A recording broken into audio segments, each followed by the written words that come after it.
moment you straighten the prosecution, then we begin to ground charges. I mean, we begin to secure convictions, on most of these people. So it is just not removing an immunity clause. Hardly can you prosecute any governor that is still sitting. It's going to be it's a distraction. Why don't you wait? So I saw that as a waste of legislative time. What about the local government autonomy? Well, local government autonomy is what everybody has been clamoring for. But you see, one of the things I disagree with Honorable Femi Gbajemila is that he talked about local government autonomy without the attendant strength that goes with the autonomy. That attendant strength is what he disagreed with. And that is to say, who are the people who are manning the local governments? How do they emerge? Whose boys are they? Put in my own words, boys. Whose boys are they? So in other words, local government autonomy without more does not make any sense. It must come with the election of those officers.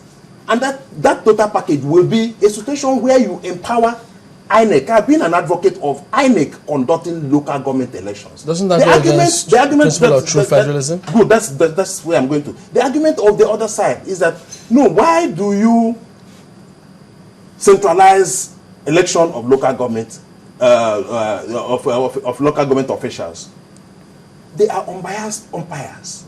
They are coming from somewhere. They are not part of the local polities of the local government. And that is why every law must have a mischief it's about to cure. And that mischief is this. Whether it is LCNO, call it APC, call it PDP, any particular state where what they call the Independent State Electoral Commission conducts election, they simply sweep it. They get all the local governments. It is not an accident. It just has to go like that.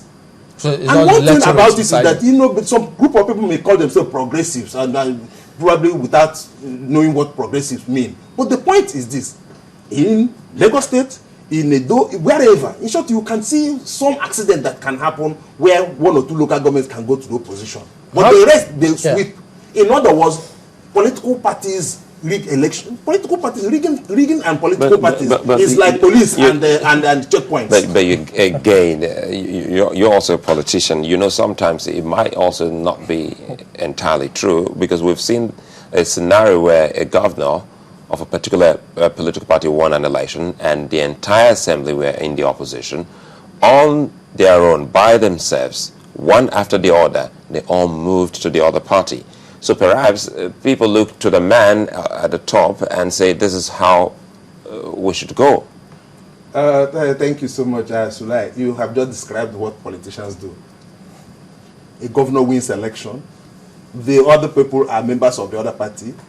They want to be relevant. They want to get appointments. They want to be part of the juicy nature of governance in that state. They will simply walk into the governor and pledge loyalty.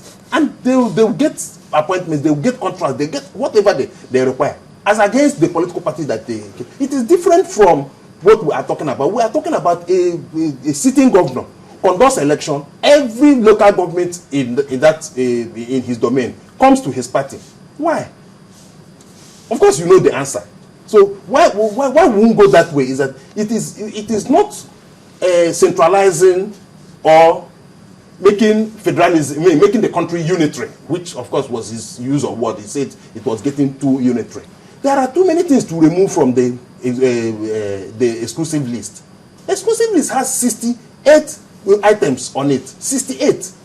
As against the concurrent that has just about 20 or thereabout. Or 28, sorry. So, and the point we are making is that there are too many things to delete from there. With formation of marriage, what does the federal government have to do with formation of marriage and annulment of marriage? Private affair. Issue of driver's license, the federal government is there. You were talking about registration of business names, the federal government is there. Registration, even tourist traffic, the federal government is bothering themselves with it. Remove most of those things and congest the exclusive list. You are now going towards disempowering the center. But you see, there is no true federalism. Let me tell you that. And a lot of Nigerians and a lot of politicians make that mistake, talking about true federalism. Every federalism or every system of government has to be adopted and adapted to the environment. So it is wrong for us to say in Switzerland, this is what happened. In America, this is what happened. We have found out the problem we have. One of the problems we have is a situation where a governor conducts a local government election. All the local governments go to him. And of course, and I can tell you this, 70% of the local governments in Nigeria are not democratically elected. They are just errand boys and poster boys of the governors. People who helped him run election and all that, who is going to represent us in such and such local government, they say, okay, put honorable such and such person. He becomes either what they call the sole administrator or caretaker committee.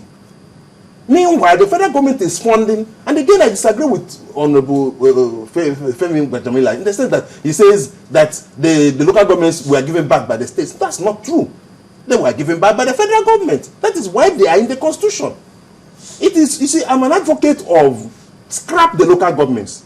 Let them not be in the constitution in the first instance. It's a different scenario I'm painting now. Why? You scrap them. Let them be created by their states. Created by their states, administered by their states, so that funded by the states too. Funded by the states. Because you see, there have been an issue with regard to even the funding. You remember one of those interviews granted to one man who is angling to become president or whatever. He was saying that between Kano and Jigawa state, the local governments created there are more than all the entire local governments created in the whole of Southeast. Who created them? Federal government. So it would be wrong to say they were given back by the state. They are not given back by the state. They are constitutionally recognized in the state, in the constitution, and almost in gridlock, tied there, so that if you even create a local government, it is unconstitutional. Like the ones that were created in Lagos, the court said they were incoherent. Yes, you have right to create, but then you have to get the blessing of the National Assembly. And if you don't get it, it's incomplete.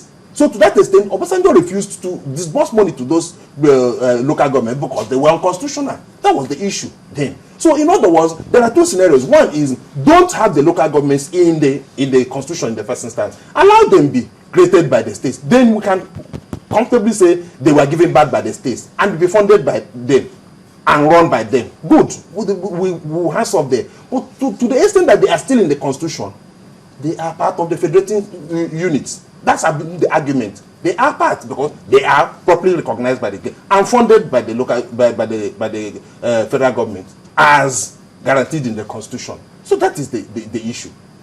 If you look at the fact that elections have not been conducted in some of these local governments, does that also add to the reason why you say, look, let states go ahead and create it? Because as it is now, for 8 years or more, I mean, Mr. Igbolam gave the example of Anambra State, and it's still going on.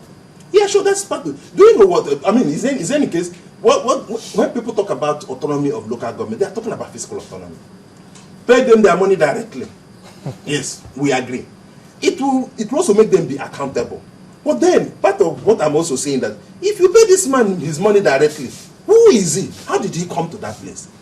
If for any reason he's the boy of the governor, we go back to those things we used to have those days. He said, look, this is what you do, this is what you don't do. Then you cannot hold that man accountable. But if, for instance, he is elected by an independent body that is outside the state, which of course we know that the states have failed us with the elections that they have conducted, and the essence of law is to correct that failure. That is what we say, curing the mischief.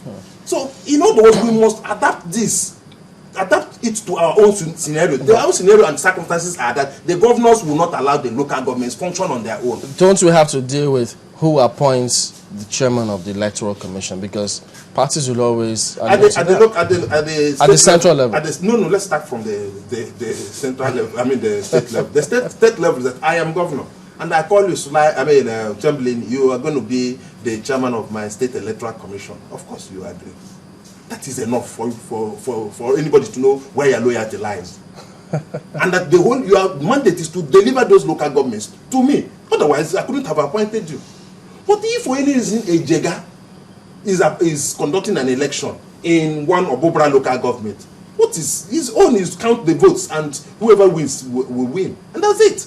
What about without recourse to the governor? What about the main election, the presidential one? And if I appoint him, Is that not enough to say, well, that is why every focus deliver is to me? that's why every focus is on INEC with regard to what they are doing, how they are doing it, whether they are conducting it, in line with the laws. So that one is very clear. Everybody is looking at the partiality or impartiality or otherwise of the INEC when it comes to presidential election, governorship election, and all of that. And that's part of why they have gotten it right. All right, that's all I have to draw the curtains here today. Well, thank you for coming on, Mr. George AK. Well, we should be able to take a comment or two. I think we'll have, some seconds left. Okay, in the absence of that, we'll return after the break. Join us again.